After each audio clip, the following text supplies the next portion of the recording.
Buenas noches, bienvenidos a otra entrega de Caso de Investigación. Hoy les presenta Juan Eleazar Fígalo. En septiembre de 2011 los venezolanos conocimos, a raíz de una denuncia formulada por la Mesa de la Unidad, que el gobierno de Guyana solicitó a Naciones Unidas extender su plataforma continental del territorio que administra. Este territorio del que hablamos incluye el Esequibo. La Cancillería venezolana habría conocido esta petición y no se manifestó públicamente. En el siguiente trabajo de Fernando Tineo conoceremos más sobre esta situación y qué representan esas rayas que solemos colocar en lo que conocemos como zona en reclamación. Para los venezolanos estas rayas siempre han sido familiares. Las marcábamos sin saber por qué lo hacíamos. Desde pequeños nos enseñaron que en el extremo oeste del mapa de Venezuela estaba un territorio que era nuestro. Lo llaman zona en reclamación. Artículo 10 de la Constitución de la República Bolivariana de Venezuela. El territorio y demás espacios geográficos de la República son los que correspondían a la Capitanía General de Venezuela antes de la transformación política iniciada el 19 de abril de 1810, con las modificaciones resultantes de los tratados y laudos arbitrales no viciados de nulidad. Este es el mapa de la Capitanía General de Venezuela, del cual habla el artículo de la Carta Magna venezolana.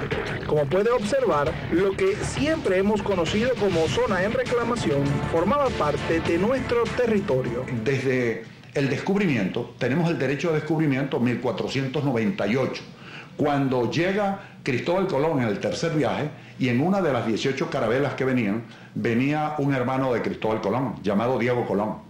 Y Diego Colón traía lo que hoy se llama un ayudante, un asistente, ¿verdad? Traía un lugarteniente llamado Don Juan de Esquivel.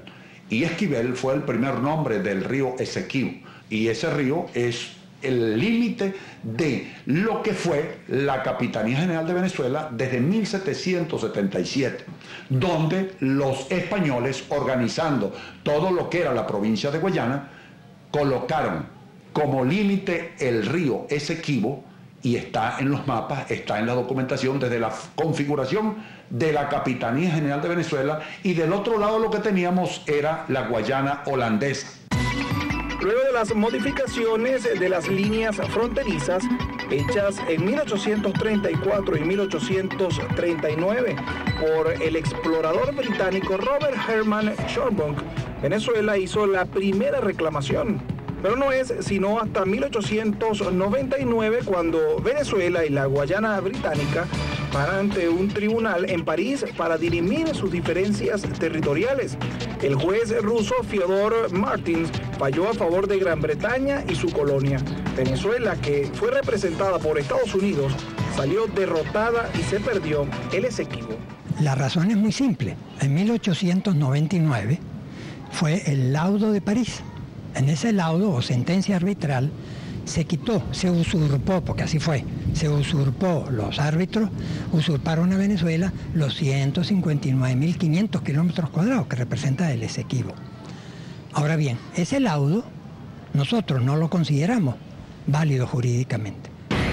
En 1962, Venezuela, durante el gobierno de Rómulo Betancourt, expuso su inconformidad y reclama nuevamente, de manera oficial ante Naciones Unidas, el territorio del lado oeste del río Esequibo. En esta ocasión, entre otras cosas, Venezuela presentó mapas que fueron adulterados por el gobierno británico ante el tribunal arbitral. En su reclamo, Venezuela argumentó que las líneas fronterizas habrían sido impuestas al Tribunal de París por Gran Bretaña. 4 años más tarde, en 1966, Venezuela insiste, logra sentar al Reino Unido y su colonia hasta lograr firmar el Acuerdo de Ginebra, donde compromete a la Guayana británica a buscar una solución amistosa. Este acuerdo de alguna manera solapa el laudo arbitral de 1899 sin derogarlo.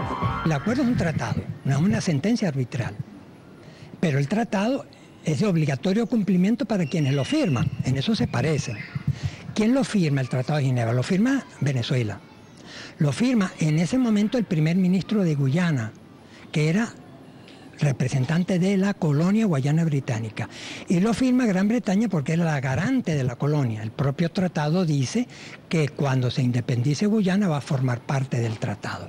¿Qué dice ese tratado? Ese tratado dice que en base a lo que dice Venezuela, que el laudo de 1899 es nulo e irrito, es decir, que no tiene validez jurídica para Venezuela, se nombra una comisión o venezolanos y guyaneses se van a poner a discutir el reclamo venezolano.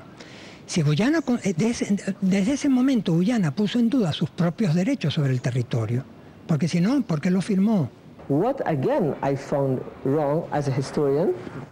Lo que encontré incorrecto, y creo que los venezolanos argumentarían lo mismo, y yo se lo comenté a los británicos antes, es que el caso vuelve a relucir en las Naciones Unidas. The three of us, Britain, Venezuela and... Y los británicos dicen, ok, nosotros tres, Gran Bretaña, Venezuela y la Guayana Inglesa, reexaminaremos el mapa. The word was null and void. They made that quite plain. No estamos diciendo que el laudo arbitral se anula, solo vamos a reexaminar los mapas para satisfacer a Venezuela. Eso fue un error porque si el laudo es definitivo, o quizá no fue definitivo. El laudo arbitral no fue desfavorable, independientemente de las acciones que se han hecho. Era una sentencia que era desfavorable para Venezuela. Y gracias a las gestiones de la democracia venezolana, se logró paulatinamente llevar a lo que es una sentencia firme, el laudo arbitral, a que el Acuerdo de Ginebra pudiera en 1966 volver a reivindicar los valores de la venezolanidad a través de la recuperación del Esequibo, de las posibilidades jurídicas de realizarlo. En 1970, una supuesta rebelión separatista de ciudadanos en el sur del Esequibo intentan separarse de Guyana y anexarse a Venezuela, pero el recién electo presidente Rafael Caldera no los apoya. Inmediatamente se firma el protocolo de Puerto España y durante 12 años el tema estuvo guardado. No fue sino hasta que Guyana manifestó su intención en 1983 de construir una represa en la zona en reclamación, lo que hizo levantar la voz de protesta del gobierno de Luis Herrera. Este mandatario venezolano no extendió el protocolo de Puerto España, firmado por Caldera y el gobierno guyanés en 1970, protocolo que no refrendó el Congreso Nacional. Herrera prefirió adoptar el artículo 4 del Convenio de Ginebra y dejar todo en manos de Naciones Unidas. Así transcurrieron los gobiernos subsiguientes, en lo que todo quedó en manos del buen oficiante de la ONU. Una nueva controversia. Año 2000. La República de Guyana habría mostrado interés en que Estados Unidos construyera una base espacial en el territorio en reclamación que está bajo su administración. Venezuela lo rechazó. En 2001, un año más tarde, el propio presidente de Guyana dio certeza al gobierno de Venezuela que esto no ocurriría. El presidente Chávez expresó su preocupación y le aseguré que no tenemos ninguna intención de permitir una base americana en el Esequibo, en la región de Esequiba. Ya en 2004 el presidente Hugo Chávez viaja a Georgetown y se reúne con el presidente de Guyana, Barrat Jagdeo, y firman acuerdos bilaterales en distintas áreas. Un nuevo acontecimiento, año 2009. Guyana pide a Naciones Unidas extender su plataforma continental. Venezuela lo habría conocido y no se pronunció públicamente. En esta comunicación enviada desde la Embajada de Venezuela en Guyana a nuestra Cancillería, el para entonces embajador Darío Morandi advierte de las intenciones de Guyana. Sin ser experto en la materia, queda evidente que con esta acción Guyana estaría tratando de cerrarle a Venezuela su salida oceánica al Atlántico, lo cual sería estratégicamente inconveniente. Además de los perjuicios económicos que representaría que nuestro país perdiese el acceso a los recursos marinos y petroleros que allí pudieran localizarse. Dada la trascendencia del tema y su importancia estratégica, se considera urgente una respuesta de la Cancillería que exprese la opinión de parte de las distintas dependencias vinculadas al mismo. Asimismo, estimamos necesario frenar el avance de la diplomacia guyanesa en el logro de los objetivos planteados con esta política a través de los medios que se consideren convenientes. Los presidentes de Venezuela y Guyana se reunieron nuevamente, esta vez en Caracas, el 21 de julio de 2010, y si tocaron el tema, el país no se enteró. Venezuela, Guyana, Surinam, aquí está Guyana Francesa. Y nosotros, Guyana y Venezuela, que tenemos este diferendo, ustedes saben que este es un territorio en reclamación de hace muchos años. Sin embargo, por encima del diferendo, aquí estamos dando ejemplo de buena vecindad, aquí va el río Esequibo. Al respecto de este tema, que Yadegueo, él es un caballero, y como está de visita, estoy seguro que por eso no tocó el tema en público, sin embargo en privado lo hablamos, siempre lo hemos hablado. Si el tema del Esequibo es de interés nacional, ¿por qué no se sabe qué conversaron los mandatarios? Barrat Yagdeo le informó al presidente Hugo Chávez sobre su petición ante la ONU en 2009. Un comunicado de la Mesa de la Unidad reactivó el tema. En un comunicado público emitieron su opinión al país. Exigimos que Venezuela haga punto de honor en defender su soberanía sobre su mar territorial, pues la zona económica exclusiva, rica en petróleo, se la disputan transnacionales y países ribereños, ante lo cual los gobiernos democráticos venezolanos lograron preservar su soberanía y derechos potenciales.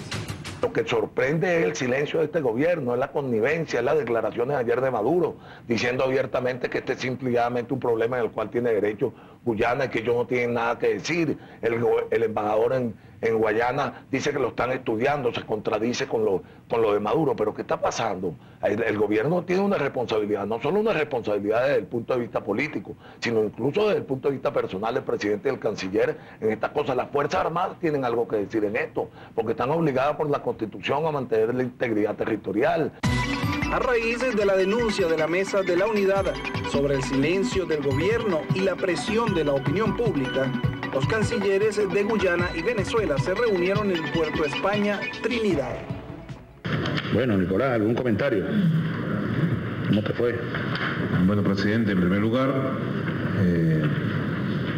creo que fue correcta la decisión que usted tomó de que planteáramos esta reunión con el buen oficiante y que se hiciera lo más rápido posible.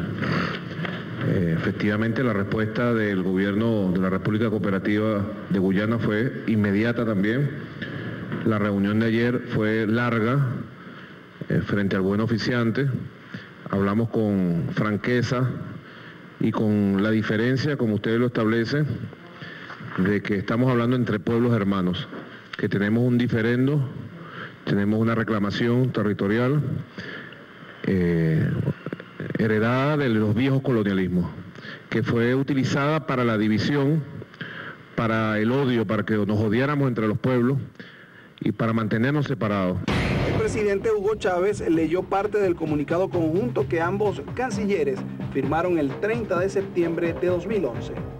Ya al final del comunicado, reconociendo que la controversia en relación con el laudo arbitral de 1899 en cuanto a la frontera entre Guyana y Venezuela sigue existiendo, los ministros reafirmaron su compromiso con el Acuerdo de Ginebra y el procedimiento de buenos oficios. Reconocieron que esta controversia es un legado del colonialismo y que debe ser resuelto. Al regreso, ¿cuál es el estatus del conflicto? ¿Qué es lo que está en juego en la zona en reclamación?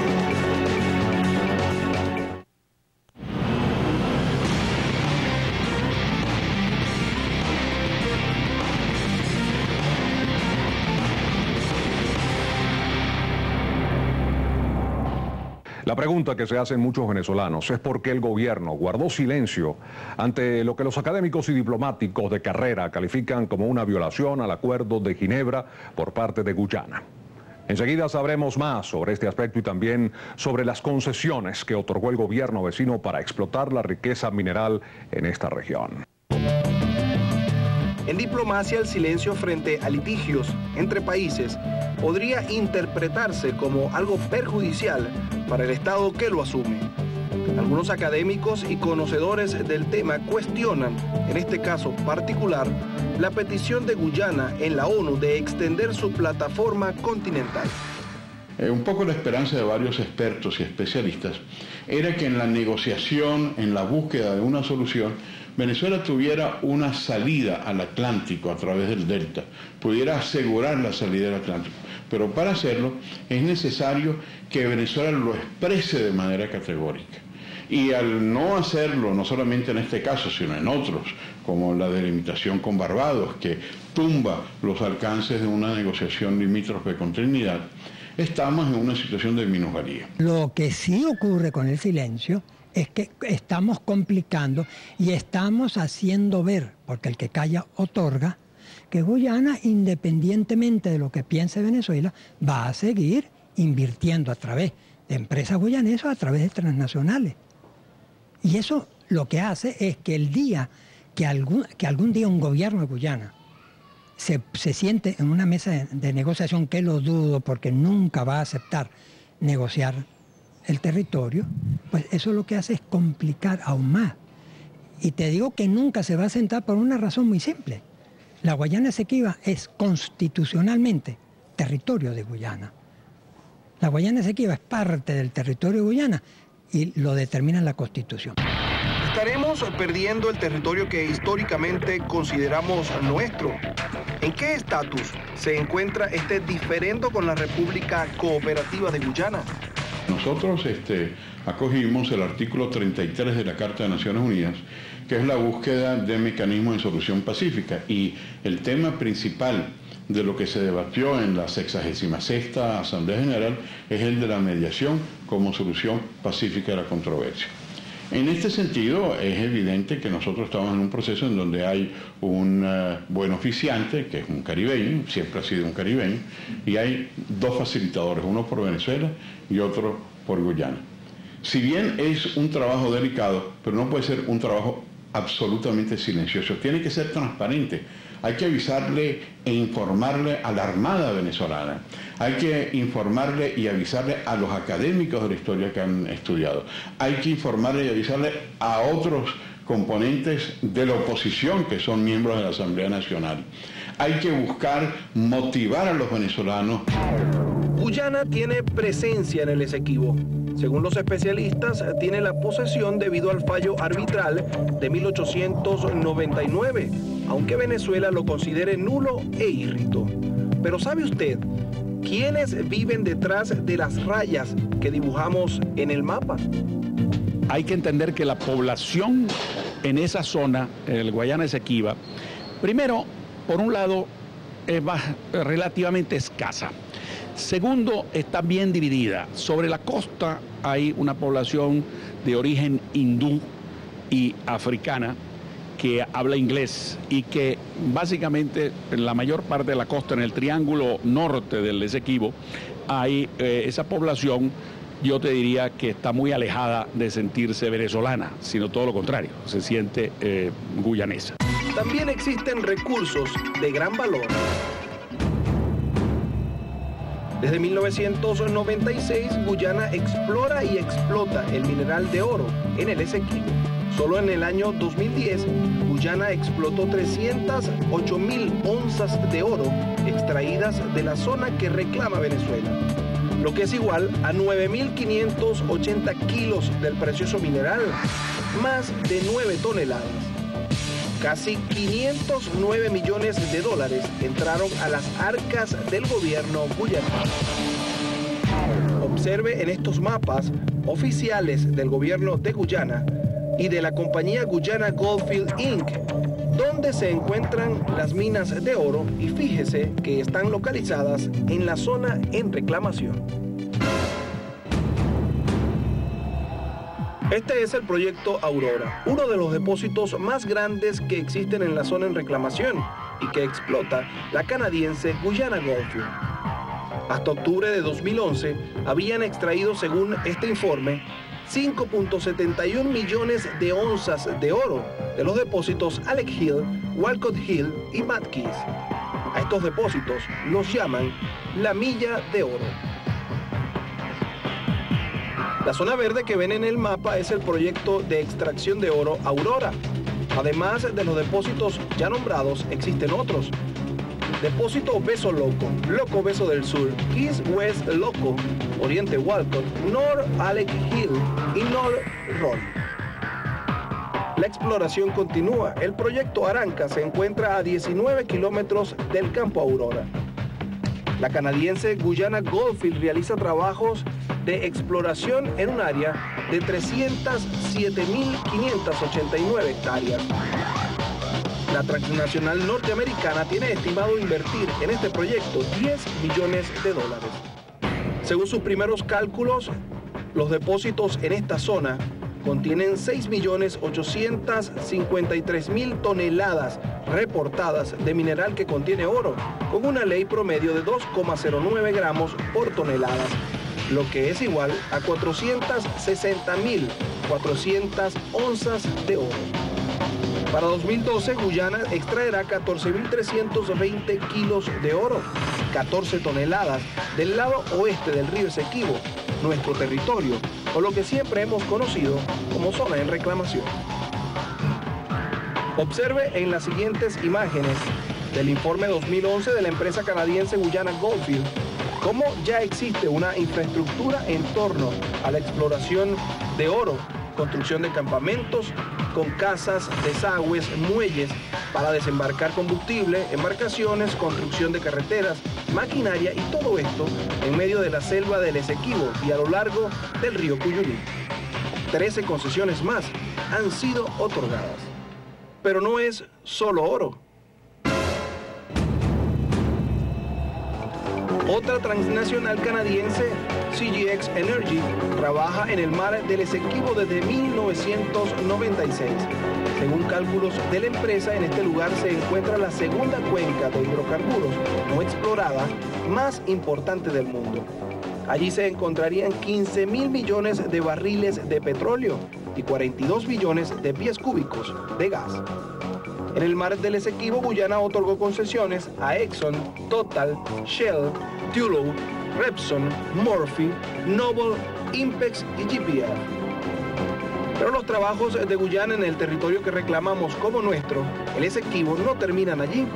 Planean la construcción de 4 represas: Devil Hole, Alto Mazaruni, Amaila Fall, en fase de construcción, y Turturua, esta última, en el propio río Esequibo que divide a Guyana de la zona en disputa. Guyana ha identificado cerca de 67 sitios potenciales de presa, que en total suman unos 7.000 megavatios. 7.000 megavatios son poco más que 2 caruachis en Venezuela, en el río Caroní. De estos 67 sitios potenciales hay uno en construcción, Cataratas Amaila, es su nombre, en el río, en una derivación del río Mazaruni. En el Alto Mazaruni también se ha identificado un sitio de presa de mayor tamaño, tal vez el mayor de los tamaños de presa en Guyana Británica o ex Británica, 1.250 megavatios. Al construir presas hidroeléctricas se inundan extensiones de tierra y eso crea una suerte de efecto invernadero, porque la vegetación, árboles, selva, pierde vida y todo esto da lugar a un proceso de descomposición. Según el ingeniero Víctor Poleo, el daño que ocurriría con estas construcciones sería ambiental, mas no perjudicial para el caudal de nuestros ríos y nuestro potencial hidroeléctrico. Para todos estos temas nos acercamos a la Cancillería, aquí en Caracas, para concertar una entrevista con el ministro Nicolás Maduro, y hasta el día de hoy no hemos obtenido respuesta. ¿Por qué hemos dejado que esto suceda en un territorio que históricamente hemos considerado nuestro? En los últimos años del gobierno de Rafael Caldera y a lo largo de estos 12 años de administración de Hugo Chávez, se habrían permitido estas concesiones sin levantar la voz de protesta por lo que los estudiosos consideran una usurpación. Para un país donde se habla siempre de su carácter nacionalista y patriota, vale la pena recordar que en el diccionario la palabra patriota significa persona que ama a su patria y se esfuerza por lograr su bien. ¿Estamos haciendo eso? Está en proceso un mecanismo de solución pacífica en Naciones Unidas. Buen trayecto para que el Estado y sus instituciones lo demuestren. Para Caso de Investigación, Fernando Tineo. Hacemos otra pausa. Recuerden enviarnos sus preguntas y sugerencias a nuestra cuenta en Twitter, @casoinvestiga. Al regreso abordamos el comercio ilegal de cabillas y sus consecuencias en la construcción de viviendas en el país. Ya venimos.